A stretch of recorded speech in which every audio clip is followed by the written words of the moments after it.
Hello students, I'm Shailendra Maheshwari, Director Academics, Career Point. Here I'm presenting the analysis of JEE Mains 2014 paper.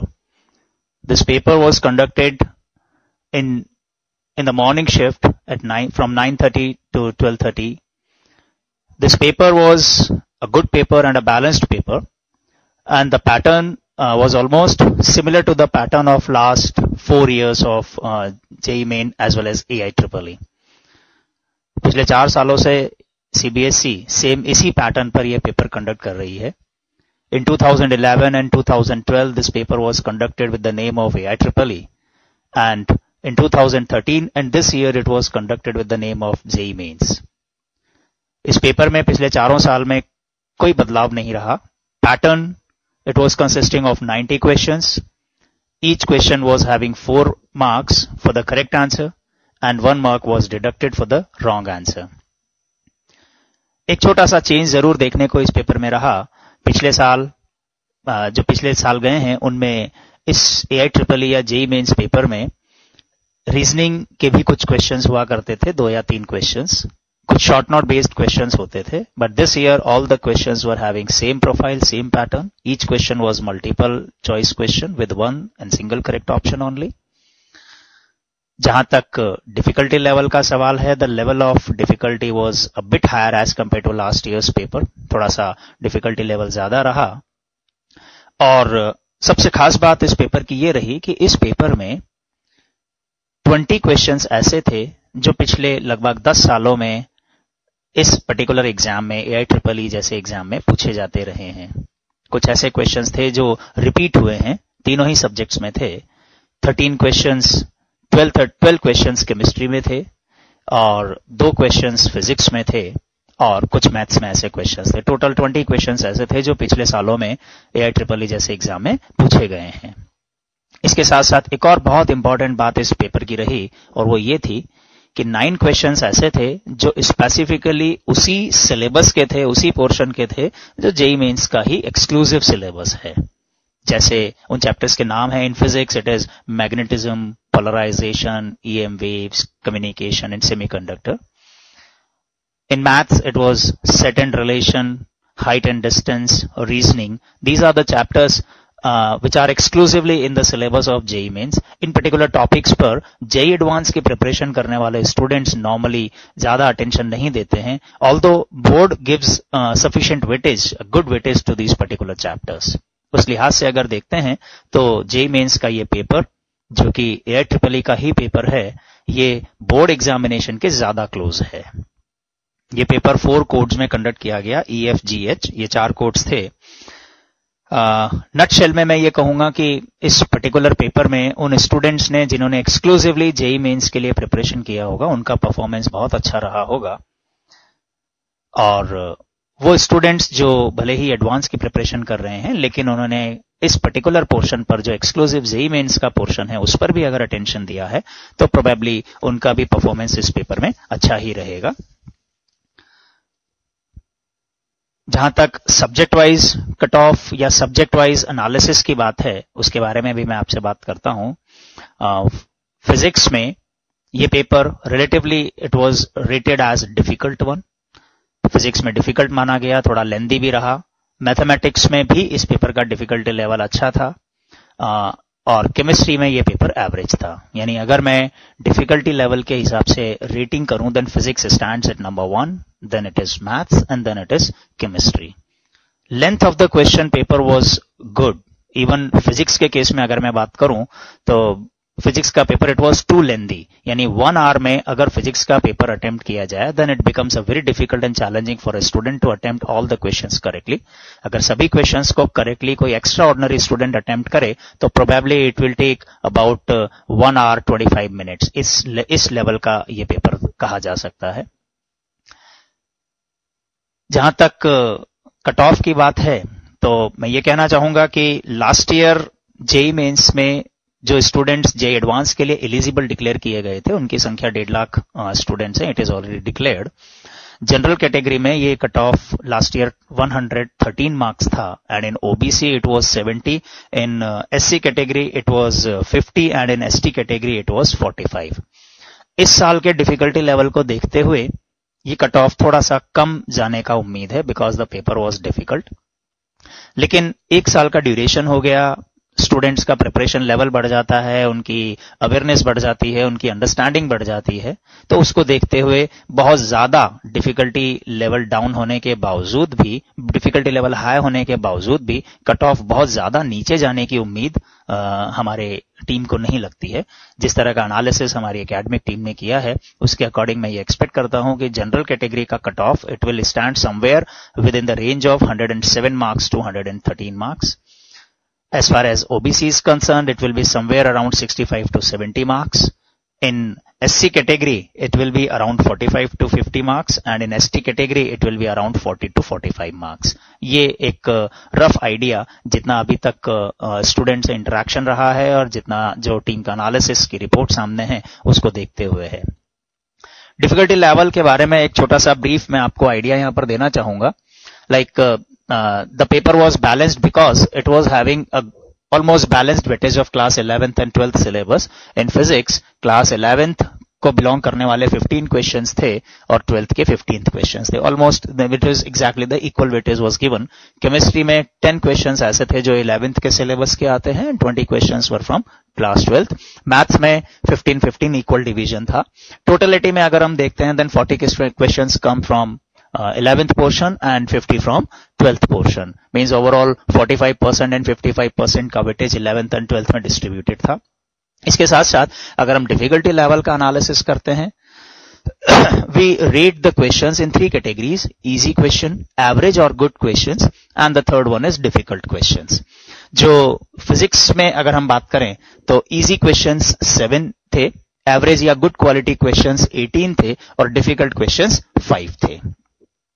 Chemistry में 12, 11 and 7 रहा और maths में 10 questions को easy category में रखा गया।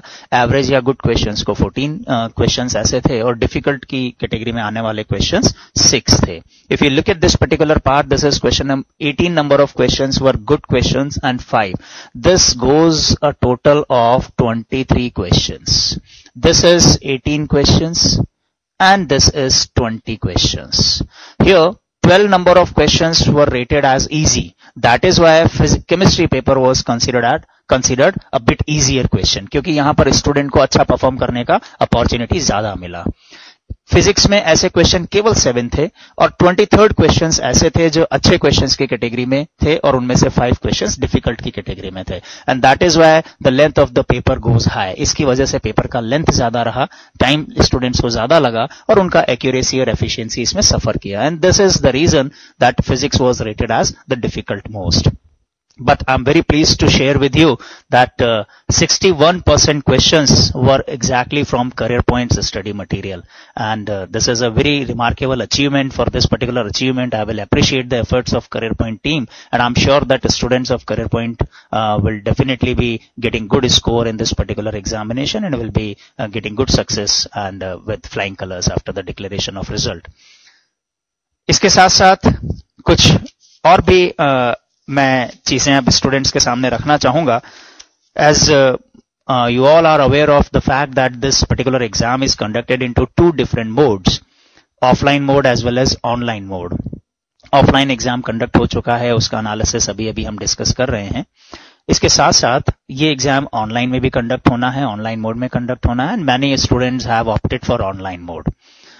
ऑनलाइन मोड में और ऑफलाइन मोड में डिफिकल्टी लेवल सेम रखा जाता है। Distribution of question is almost being considered as same one. So it is a good advice and a good information for the students who are appearing in this exam in online mode. उनको मैं advice देना चाहूंगा that they should focus on the portion of the syllabus which is exclusively in JEE Mains and not in JEE Advanced. उस particular topics पर जरूर ध्यान दें because it carries the weightage of 9 questions and almost distribution will be almost the same one, इसलिए एक अच्छा opportunity मिलता है। Unit wise distribution of the questions will again be almost the same one, more और less ये same ही रहता है। Like electrodynamics से कितने क्वेश्चंस रहे, मैकेनिक्स से कितने क्वेश्चंस रहे, कैलकुलस से कितने क्वेश्चंस हैं, कोऑर्डिनेट ज्योमेट्री से कितने क्वेश्चंस हैं, ऑर्गेनिक इनऑर्गेनिक का क्या डिस्ट्रीब्यूशन है, this is now open. and this distribution more or less remain the same, so the students may prepare their strategy to appear the question while they are appearing in online mode. Like if a student is not very much comfortable in coordinate geometry, he can plan to attempt these questions later on. वो इन questions के साथ थोड़ा सा compromise करके पहले जो उसका comfortable area है उसमें ज्यादा अच्छे से वो काम कर सकता है. तो इस तरह का एक वो strategy बना सकता है, so he can get good score in online mode examination. इसके साथ साथ मैं एक एडवाइस उन स्टूडेंट्स को भी देना चाहूंगा जो जेईई एडवांस में अपीयर होना चाहते हैं, जेईई एडवांस में अपीयर होने जा रहे हैं.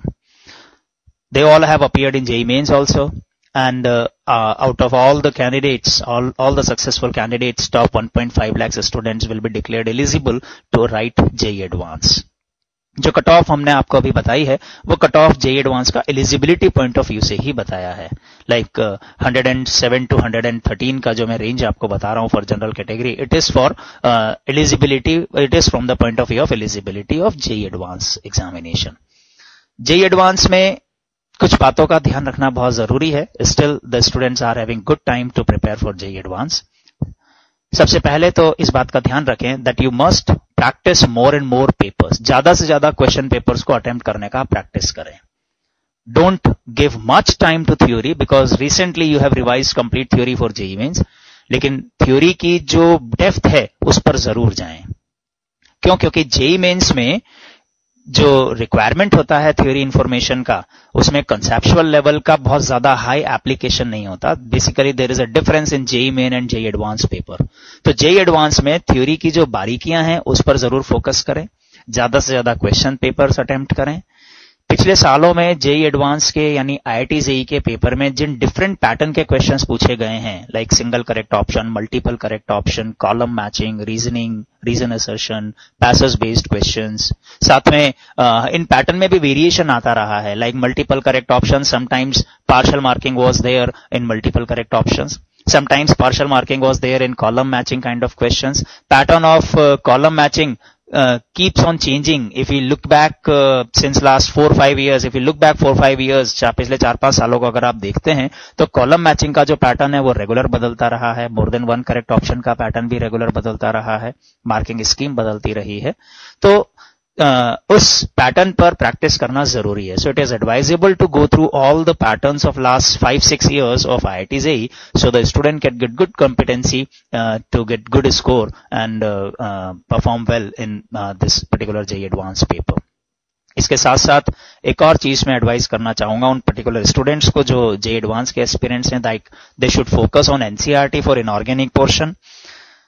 एक बहुत इंपॉर्टेंट बात है, between JEE Mains and JEE Advance, few more exams are expected to be conducted, and many of the students are appearing in those exams also, like state PETs, like MH, like this RPET, UPTU. Along with this, a very good reputed exam like BITSET, these are also being scheduled with these particular dates. तो इनमें जो भी dates आपके exam की हैं, इन particular exams को भी उसी सिंसियरिटी के साथ आपको अपीयर होना चाहिए.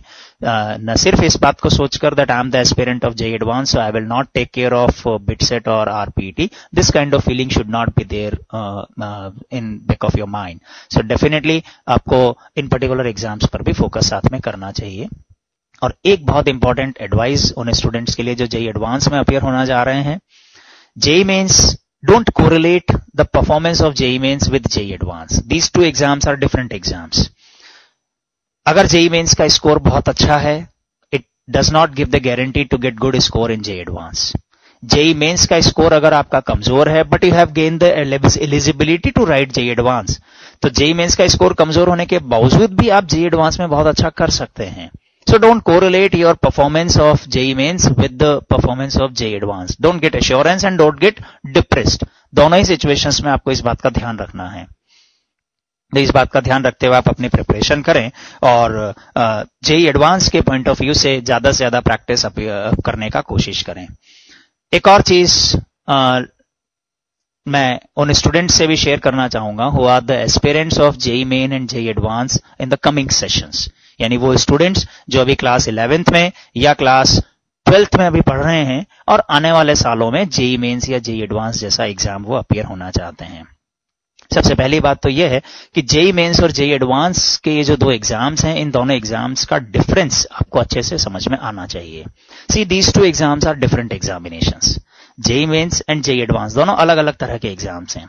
JEE Advance is IQ based exam, while JEE Mains is memory based exam. जिस एग्जाम में 20 क्वेश्चंस पिछले सालों के पूछे गए हैं, आप समझ सकते हैं that it is memory based exam. दूसरी इंपॉर्टेंट चीज, this exam needs accuracy in speed and speed also. There should be a synchronization in speed and accuracy. JEE Advanced का जो 3 hours का पेपर होता है, उसमें नंबर ऑफ क्वेश्चंस पूछे जाते हैं नॉर्मली 60, 64, 65 लाइक दिस. लेकिन JEE Mains के इस पेपर में 90 क्वेश्चंस पूछे जाते हैं. So you can understand that there should be, you have to be highly fast while attempting JEE Mains paper. तो इस पेपर में स्पीड एंड एक्यूरेसी का ज्यादा इंपॉर्टेंस है, जबकि JEE एडवांस के एग्जाम में IQ का ज्यादा इंपॉर्टेंस है. Because JEE Advanced is basically the exam which is based on the application of the concepts. और application oriented exam ज्यादा है. तो इसलिए JEE Advanced और JEE Mains की प्रिपरेशन जो भी स्टूडेंट्स आने वाले दिनों में करना चाहते हैं, उनके लिए ये बात समझ में आना बहुत जरूरी है. And particularly JEE Mains 2014 paper proves this difference that these two exams are different kind of examinations. ये दोनों अलग अलग एग्जाम्स हैं. JEE Mains का जो लेवल है, it is closer to board examination, जबकि JEE Advanced का level it's quite higher than that particular examination. If a student is extraordinary talented student and if he performs, if he prepares for JEE Advanced, कोई extraordinary student होता है और वो JEE Advanced के लिए prepare करता है, नॉर्मली वो हर एग्जाम में अच्छा करता है और वो IIT में एडमिशन ले लेता है. लेकिन जो एवरेज या अबव एवरेज लेवल का स्टूडेंट होता है और अगर वो JEE Advanced के लिए प्रिपेयर करता है, तो उसके JEE Mains के स्कोर का रिलेटिवली कम आने के चांसेस बढ़ जाते हैं. ये हमारा एक्सपीरियंस है जो हमने पिछले सालों में देखा है. And the reason behind this is that there is about 10 to 15% portion which is exclusively in the syllabus of JEE Mains. This is one of the reasons. The second reason is this exam needs speed with high level of accuracy, while JEE Advanced does not need this kind of speed. Cutoff of JEE Main as compared to JEE Advanced goes higher. JEE Mains का cutoff, अगर हम NITs के admission के point of view से बात करें, तो JEE Mains में अगर 50% या 55% तक का स्कोर किसी स्टूडेंट का आता है, तो जो नया पैटर्न है रैंक लिस्ट प्रिपेयर करने का, जिसमें 60% वेटेज JEE Main स्कोर का है और 40% वेटेज नॉर्मलाइज्ड बोर्ड परसेंटेज का है, उस पॉइंट ऑफ व्यू से देखते हुए JEE Mains में 50 to 55% का score with a good performance in board, reasonably good performance in board examination, NIT के एडमिशन को इंश्योर कर देता है. लेकिन अगर हम IIT एडवांस की बात करें, तो वहां पर टॉप 20 परसेंटाइल में आपको आना होता है in your board examination. Along with you have to prepare for a exam which is basically not memory based, which is basically IQ based kind of examination. So my advice to the students who are preparing for JEE Mains and JEE Advanced who want to prepare for these particular examinations in coming sessions, first of all, they should identify their needs, and as well as they should truly recognize their talent, and accordingly they should take a decision that whether they should go for JEE Mains preparation or for JEE Advanced preparation. So this is all, my dear students.